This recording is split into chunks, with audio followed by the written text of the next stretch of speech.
Trouble in the polls? Well, break out a gun grab. That's the Liberal way. I'm Sheila Gunn Reid, and you're watching The Gun Show.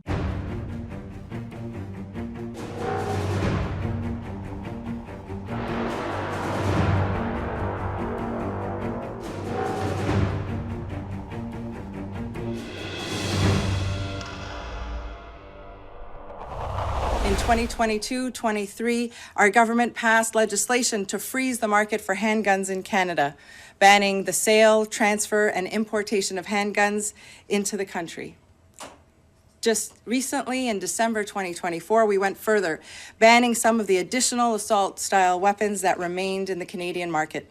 Today, our government is finishing the job, adding a further 179 unique makes and models of assault-style weapons to the list of prohibited firearms here in Canada. This prohibition takes effect immediately. It is our hope, our government's intention, that this be the last discrete listing of assault-style firearms for prohibition. If we finish the job well, we have all the tools necessary to ensure that new models of assault-style weapons will be captured and denied legal entry into the Canadian market. Let's be clear, these are weapons of war, firearms designed specifically to kill as many people as possible in the least amount of time possible. As with previous prohibitions, the weapons we are banning today are semi-automatic firearms with sustained rapid-fire capability. Experts have told us that they exceed safe civilian use. The Liberals are going to get smoked in the next election, whenever that is, whenever Canadians are given the ability to send a strong message to the Liberals about what they've done to this country over the last 10 years.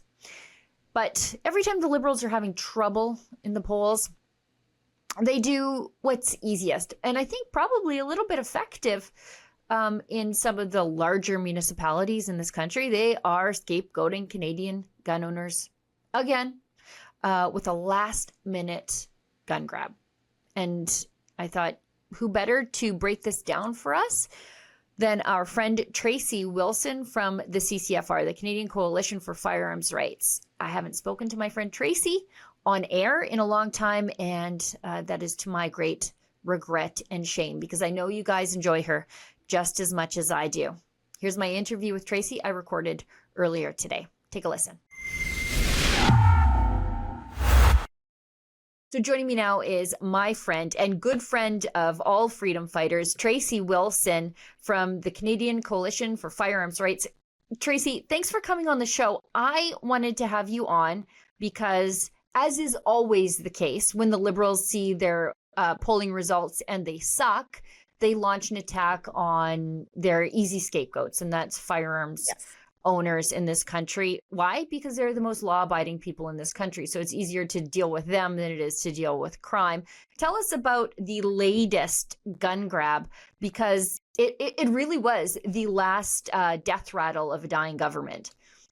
Yeah, you're right. As usual, break glass, ban guns, target the people who are most unlikely to vote for them. And that, of course, is legal licensed gun owners. So last week, the federal Liberal government banned another 179 models of firearms, models and variants. Now, to be honest, about 150 of those on the list are the M1. So, I know they like to really puff up the numbers, but yeah, this was a really strange list. It creates a lot of confusion. I was in the technical briefing with the minister's staff on Monday.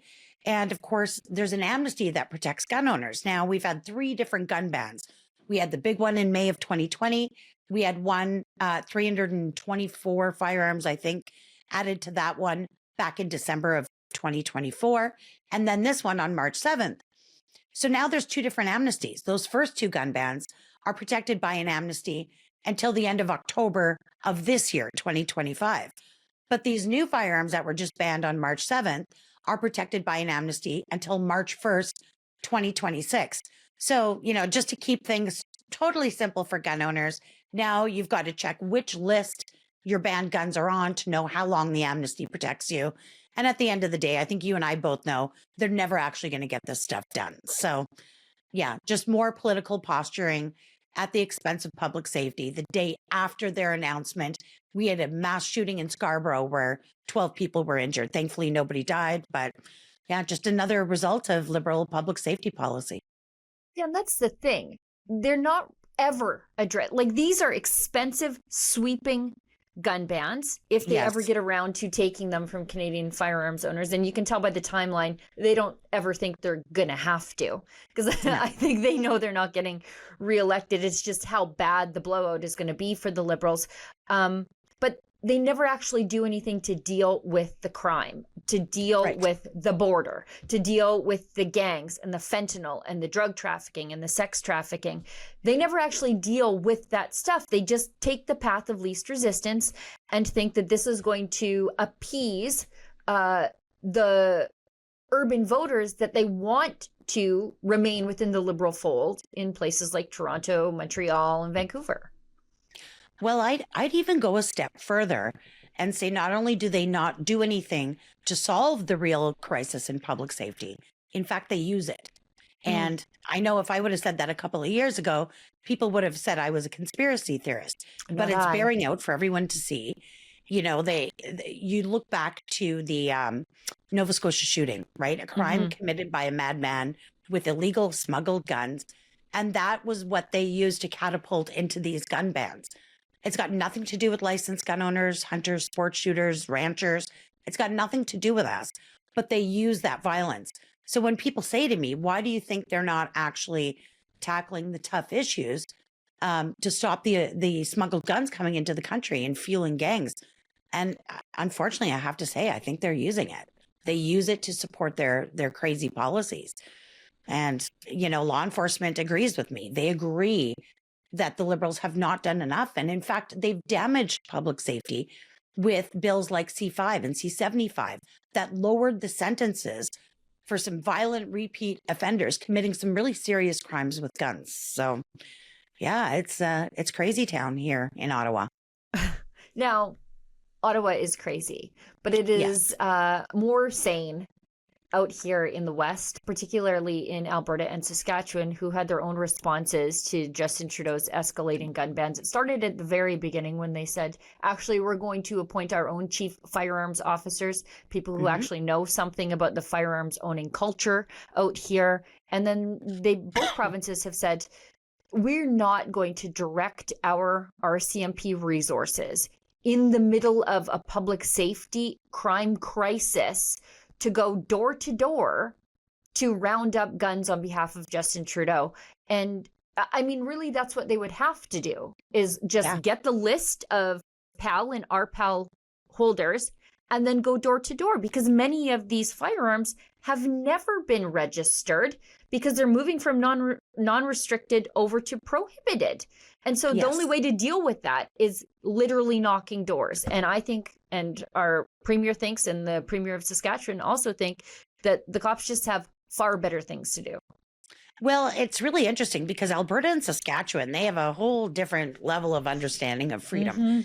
And, you know, God bless the West, but they've put in some measures that actually make it very difficult for confiscators to come there and do that work. In fact, Saskatchewan has a roadblock built into their legislation that, and I believe Alberta has it as well, where you need to get a confiscator license from the province before you start going and collecting guns. And of course, I think we all know how many of those will be issued. 0. And you're right about them not knowing who's got what. I mean, aside from our AR-15s, which were previously registered and restricted, everything else is non-restricted for the most part. So they have no idea who's got what. And I think I had some stuff leaked to me that what they're going to do is the Canadian Firearms Program is going to send an email or a letter to licensed gun owners, all 2.4 million of us, and ask us to voluntarily submit lists of what we own that is now banned. It's going to be reliant on self-reporting. And the idea here will be, if you don't give us that list, you get no compensation for those guns. And, you know, we'll send armed cops to your door anyways to come and take your stuff. So yeah, I can't believe this is where we're at. I know Rod made a video a few years back talking about what a gun call looks like. And when you are sending police to a home with guns, it's an ERT response. They don't knock on the door and, Right. hey, I'm your friendly sergeant, just coming to see if you've got any guns that were banned. It's not going to be like that. And we were ridiculed for that video. And here we are a couple of years later, and it looks like that's exactly what they're going to do. So, yeah, I don't know. It's scary times for gun owners in this country, for sure. Yeah, I don't think the Liberals have actually thought any of this through, because they keep talking about weapons of war, but they didn't actually ban the one weapon of war that they've been musing about for a long time, and that's the World War II Soviet era SKS. Yeah, right. And I think they said, oh, we're not banning it because Indigenous people use it for sustenance hunting, or whatever their dumb excuse was, because a lot of people use it for sustenance hunting. Yeah. I think they just have no clue how many of these things there are. And because they're a gun show gun. They're a lot of people's first firearms purchase because they're cheap to buy, they're cheap to shoot, and they are reliable. That's why they've been around for the better part of 100 years. So, they had this nonsensical excuse to cover up the fact that, like, we don't know what to do. We have no idea what to do. Yeah. Well, I'm telling you, we used to buy SKSs by the crate. We'd get a crate for of sure. 12. They were the type of gun that was so cheap to use and so cheap to shoot that you'd buy a crate and you'd hand them out at Christmas as gifts. Like, it was just, it's like buying a case of slippers. But my prediction is the reason why they mentioned the SKS in the press conference, yet failed to ban it, much to the chagrin of the anti-gun lobbies, is because we're right pre-election time here, right? And that is going to cause a massive uproar among Canadian Indigenous peoples. So I think what they'll do is they'll wait until after the election. They think they're going to win. We'll see what happens, I guess. But if they do win, they will absolutely come for it next. They just don't want to do that pre-election and, stir up problems with their path to reconciliation. Right. I mean, and also it just balloons the cost of the gun grab. I think, what do they have it now? The government has it pegged at what, $2 billion. You can double that easily if you throw the SKS in there, and they've already spent like some nearly $70 million, and they haven't taken a single firearm. Yeah, it's interesting, actually. If you watch that press conference, Rachel Bendayan, Liberal MP and Associate Minister of Public Safety, she, touted it as a great success, stage one, where they're taking firearms from retailers, like brand new ones that have never been sold, that are sitting in their inventory for the last 5 years, picking those up and destroying them. And she says, oh, it's more successful than we ever imagined. And I think they've destroyed 7,300 firearms. And I couldn't help but literally laugh out loud watching it, because we're talking over 500,000 guns across the country. And she's celebrating 7,300 that come from willing participants who are little ma and pa shops across the country who've been stuck with this inventory that's already paid for 5 years, paying insurance and storage. I hate the fact that anyone participates in this, but I do look at it completely different for retailers. And here, it's like a drop in the bucket, like a needle in a haystack. And she's celebrating like it's some huge success. Wait until you've got to deal with individuals where you're talking about these firearms I've owned for decades, if not generations, safely and without issue. And now you expect me to come turn them in? Yeah, it's going to be an interesting time in Canada for sure.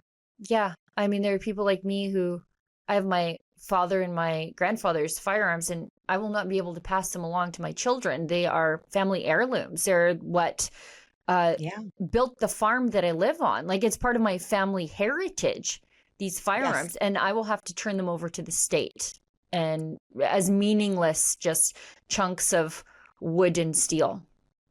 Well, and what's really crazy is if, I'll remind everyone that these retailers who have submitted these 7,300 firearms, nobody's gotten paid yet. Right. So that leaves some questions about the success of the program, because if you haven't paid the retailers yet who have, lists submitted through Global Affairs, like, it's very easy to track who's got what on the retailer side. how does that bear out for individual gun owners? And Right. like, I don't know. Here we are, 5 years into this thing. These guns are far too dangerous for us to own, even though we've owned them for decades without issue. But they're so dangerous that you're forced to keep them for 6.5 years. Right. Yeah. Well, and you're right to point out just the burden this has on retailers. Most of these are mom and pop shops. It's, Mhm. Cabela's can probably eat the stranded asset a little Oh, better yeah. than the little gun shop in Bashaw, Alberta. And so when they do send the firearms back to the government, I understand. I don't like it. I don't like that they're forced to do this, but they're losing their shirts here. And then Yeah. for the government to treat them with such disrespect, to not even remit proper compensation to them, it's disgusting. You've Well, criminalized these people and then you don't even pay them for trying to do the right thing to keep their business afloat. and then there's some compensation that's supposed to flow not just for the firearms, but for parts, because of course there are parts that are specific to the guns that you've banned. So it's not just guns in their inventory, it's most of their store. So originally they were told they would be compensated for unsellable parts as well. Now they've been limited to 200 parts. I was speaking to a retailer yesterday. He's got 20,000 parts and he can only get compensated for 200. Oh my So goodness. at a time, like, think about what these businesses have gone through. We look back to 2020 when we went through COVID lockdowns where they were Yeah. forced to close their doors, barely made it through that. Gun ban after gun ban, the handgun freeze, and now this, and then they're being limited in what they can be compensated for. There is no doubt in my mind, it is a direct attack on gun shops and businesses, simply because it doesn't, the Liberals don't support our way of life. And they Yeah. would be, all this talk of Team Canada lately, they would be more than happy to see these generational small family businesses go under. They'd love it. Right. So, Yeah. So yeah. it's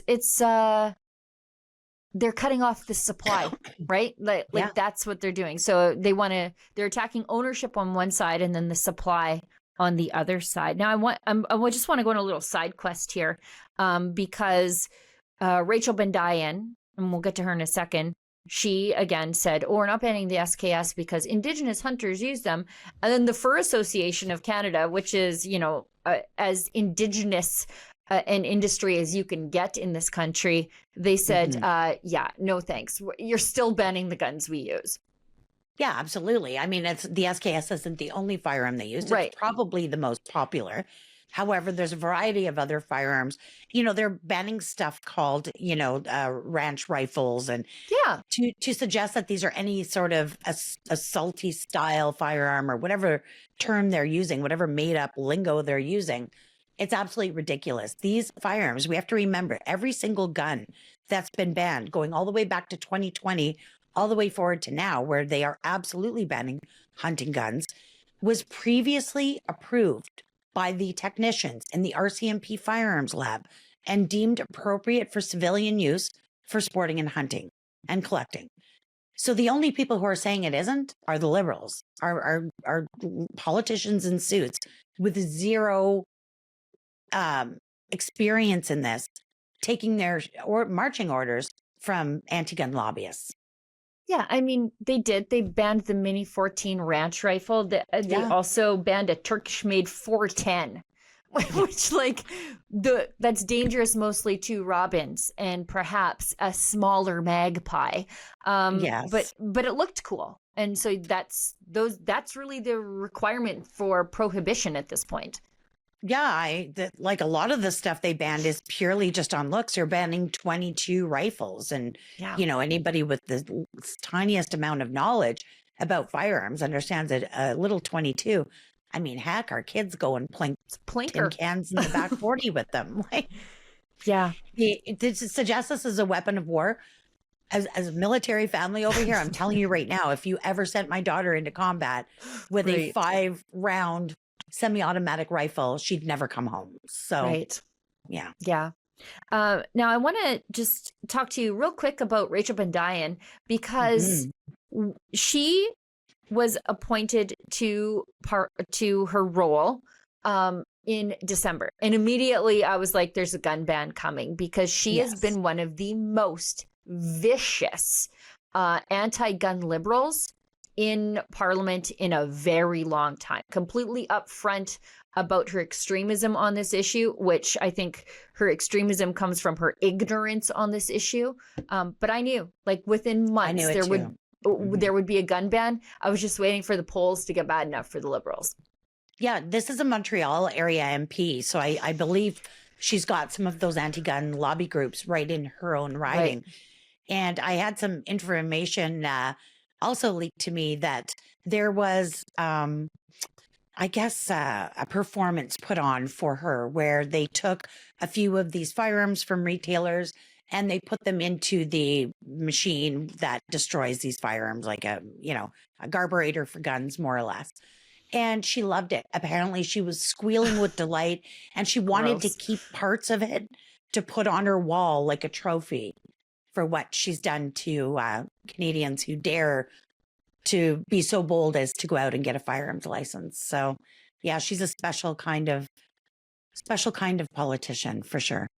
Yeah, that would be like Marco Mendicino keeping a photograph of the horses stomping on the convoy protesters on his wall. Like, that is a little bit crazy, I think, and a little bit radical to keep a trophy of how poorly you plan to treat the most law-abiding segment of Canadian society. But yeah, as soon as I saw her, I was like, hunker down. There's a gun grab coming. Let's move ahead, because despite the Liberals' treatment of the most law-abiding sector of Canadian society, we refuse to be silent or cowed by the Liberals. And the largest sporting show in the country is coming up in Toronto, which always bemuses me, because I'm like, really, Calgary should be the biggest. But no, it's in Toronto. Tell us. So we've got the Toronto Sportsman Show coming up March 13th through the 16th in Toronto, well, in Mississauga, kind of a suburb of Toronto, at the International Centre. And you're right, this is a massive event.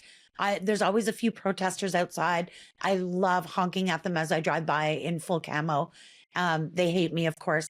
But yeah, the CCFR will be there. In fact, this show is so big, it's like 5 halls long. If you've ever gone to some of these big venues, it's a massive hall. They've got 5. So there'll be all kinds of other outdoor adventure stuff and boats and ATVs and tents and all that.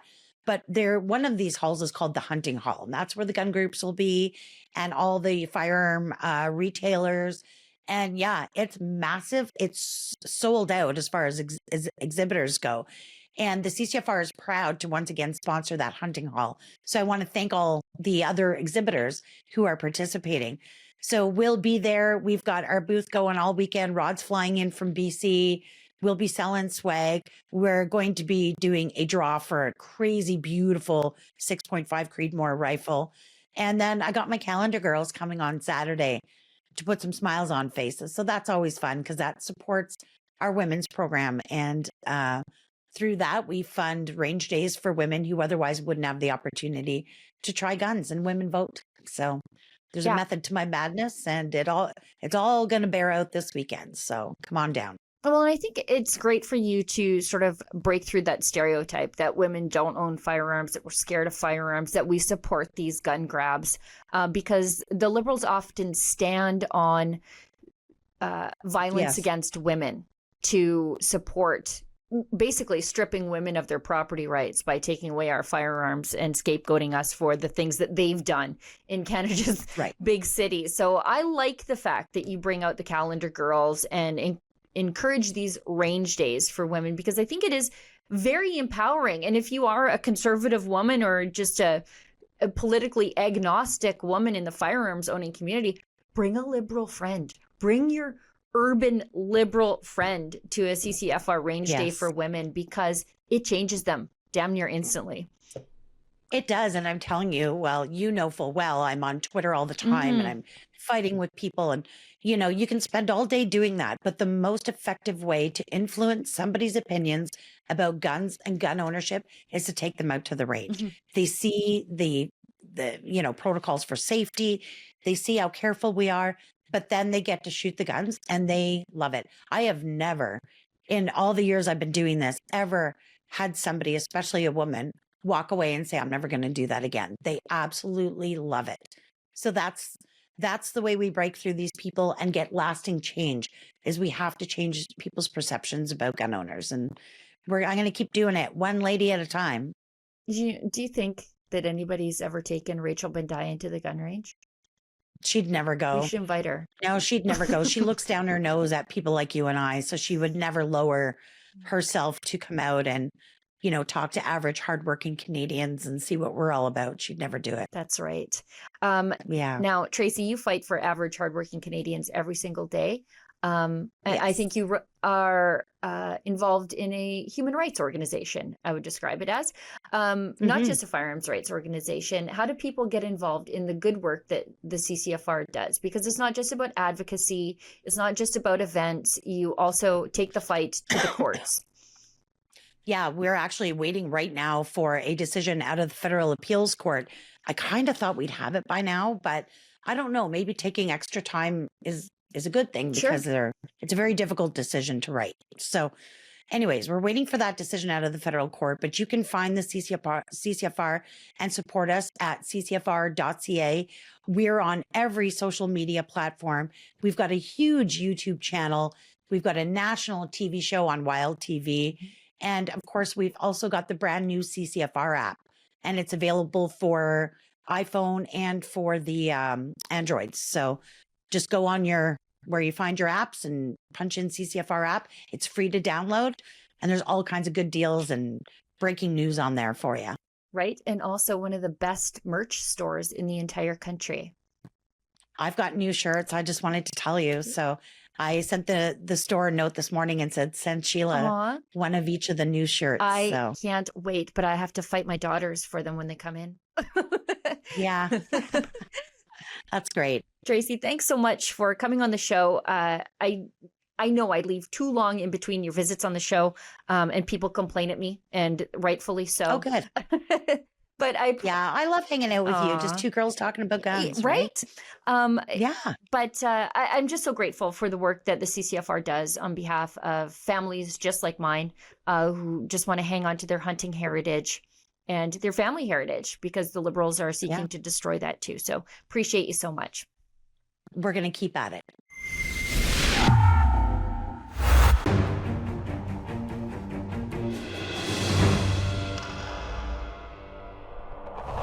The last portion of the show is yours. I turn it over to you. That's why I give you my email address right now. Let me know what you think about my interview with my friend Tracey Wilson from the CCFR. It's Sheila@RebelNews.com. Put gun show letters in the subject line so I know why you're emailing me, because as I'm sure you've guessed, I get dozens, if not hundreds, depending, of emails every single day. And I'm not complaining. I love to hear from you, but it's a lot of emails.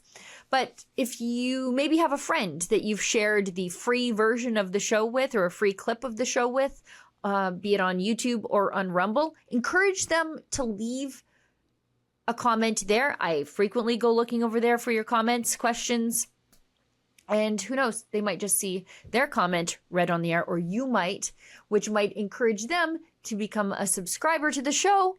So if you see your friend and their comments being read on the show, let them know so that they subscribe. It's really cheap. It's $8 a month. That's a coffee a week, as you know, because if I'm talking to you right now, you are a subscriber. But maybe just tell your friends. We'd love to see those subscriber numbers grow. So today's letter comes to me by way of Altena. And she wrote to me this week, so it could be in relation to my interview with my friend Drea Humphrey from last week, but it really has no tie to the show. But I'll read it anyway, because I have some things to say about it. It's from, as I said, Altena, and she said, "Good morning. Brian Lilly uncovered the photo showing Mark Carnage with Ghislaine Maxwell." Now, Brian Lilly didn't uncover that. That photo was in the Daily Mail, which is, I think, the world's widest read publication. So But the Canadian mainstream media, by and large, is ignoring it. Now, Angelica Toy, she is a journalist who works for us in Calgary, and she is asking Mark Carney about his relationship, if any, with convicted sex trafficker Ghislaine Maxwell. Take a look. Mark Carney, why did you lie about moving the head office of Brookfield? Are you friends with Ghislaine Maxwell, or is she just an acquaintance? Why are you using police resources to help yourself get elected, Mark? So while it is all fair and good for Brian Lilley to point out that there have been photos published in other publications of Carney laid out on the grass with Epstein's pimp, I would call her, Ghislaine Maxwell, he's not asking the questions. And Brian Lilley has access to Mark Carney. He can go to Mark Carney events and ask these questions. He's not. It is Rebel News journalists who are going to these events, being kept out of the events precisely because they are going to ask those questions. And to their credit, they still do their best to ask those questions of Mark Carney, and Mark Carney has never addressed them. And it's also interesting to note that the tie between Mark Carney and Ghislaine Maxwell is Mark Carney's wife, who went to school with Ghislaine Maxwell. And guess who you didn't see on the campaign trail? Mark Carney's wife. Why? Because someone might ask her, what is your relationship with convicted sex trafficker Ghislaine Maxwell? So you would never see her on the campaign trail, ever. I don't think she's in any sort of Anida Polyev either, right? Anna Polyev is a well-spoken, sharp cookie, photogenic, warm people person. I'm not sure Mark Carney's wife is any of those things. Plus, she's got that dark cloud of Ghislaine Maxwell hanging over her either. Altina continues to write, currently in the States, Pam Bondi is working at releasing the Epstein files. I hope it happens soon. Perhaps Carney has enough of a connection that the Liberals cannot brush the facts under the rug. Enjoy your show, especially your investigative journalism. Stay warm, Altina. Thank you very much. Yeah, I'm interested to see where, if at all, Mark Carney is in the Epstein files. I think there was a couple different phone numbers for Mark Carney that were in the initial dump of Epstein files documents. I wouldn't want my phone number to turn up in Epstein's black book. Would you? It's weird. Again, weird. The mainstream media, they aren't asking these questions. It's only the independent journalists who are. And that is precisely why Mark Carney is keeping the independent journalists out of all of this. And we'll continue to ask the questions. The mainstream media won't. And the greatest thing that the mainstream media has ever done for independent journalism is, I guess, not do their jobs. It gives us job security. We exist to fill a space the mainstream media just refuses to. So, thank you, I guess. Mainstream media. Thank you, Toronto Star, for my job security. Appreciate it. Well, everybody, that's the show for today. Thank you so much for tuning in. I'll see everybody back here in the same time, in the same space next week. And as always, don't let the government tell you that you've had too much to think.